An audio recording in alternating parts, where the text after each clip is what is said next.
ಅಜ್ಜಿ ಮಸಾಲ. ಎಂತ ಅಡಿಗೆಯ ರುಚಿಯಾಗೋ ರಹಸ್ಯವು 20 ರೂಪಾಯಿ. ಮಧ್ಯಪ್ರಾಚ್ಯ ಯುದ್ಧದ ಎಫೆಕ್ಟು ಕಮರ್ಷಿಯಲ್ ಗ್ಯಾಸ್ ಸಿಲಿಂಡರ್ ರೇಟನ್ನು ಕೇಂದ್ರ ಸರ್ಕಾರ ಜಾಸ್ತಿ ಮಾಡಿತ್ತು. ಈಗ ಹಂತ ಹಂತವಾಗಿ ಹೋಟೆಲ್ ಮಾಲೀಕರಿಗೆ ಗುಡ್ ನ್ಯೂಸ್ ಅನ್ನು ಕೊಡ್ತಾ ಇದೆ ಕೇಂದ್ರ ಸರ್ಕಾರ.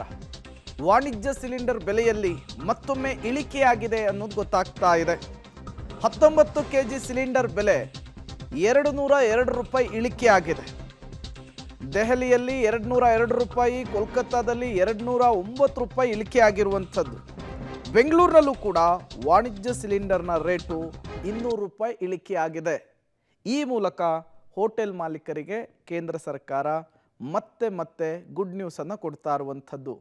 ಹಂತ ಹಂತವಾಗಿ ಏರಿಕೆ ಆಗಿತ್ತು. ಅದಾದಮೇಲೆ ಹೋಟೆಲ್ನಲ್ಲಿ ಟೀ ಕಾಫಿಯಿಂದ ಹಿಡಿದು ಊಟ ತಿಂಡಿವರೆಗೂ ಎಲ್ಲದರ ರೇಟು ಕೂಡ ಜಾಸ್ತಿ ಆಗಿತ್ತು. ಕೆಲವರಂತೂ ಈ ಕಾಸ್ಟ್ಲಿ ದುನಿಯಾದಲ್ಲಿ ಗ್ಯಾಸ್ ಸಿಲಿಂಡರ್ ತಗೊಂಡು ಅಡುಗೆ ಮಾಡಿ ಲಾಭ ಮಾಡೋದು ಕಷ್ಟ ಅಂಥೇಳಿ ಸೌದೆ ಒಲೆಗಳೆಲ್ಲ ಮೊರೆ ಹೋಗಿದ್ರು. ಬಟ್ ಈಗ ಹಂತ ಹಂತವಾಗಿ ಮತ್ತೆ ಬೆಲೆ ಇಳಿಕೆ ಆಗ್ತಾ ಇದೆ.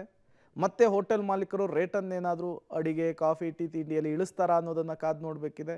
ಪರಿಸ್ಥಿತಿ ಹಿಂಗೆ ಮುಂದುವರೆದ್ರೆ ಮತ್ತೆ ಕಮರ್ಷಿಯಲ್ ಸಿಲಿಂಡರ್ನ ಬೆಲೆ ಇಳಿಕೆ ಆಗುವಂತಹ ಸಾಧ್ಯತೆ ಇದೆ ಅನ್ನುವಂತಹ ಮಾತುಗಳು ಕೂಡ ಕೇಳಿ ಬರ್ತಾ ಇದ್ದಾವೆ.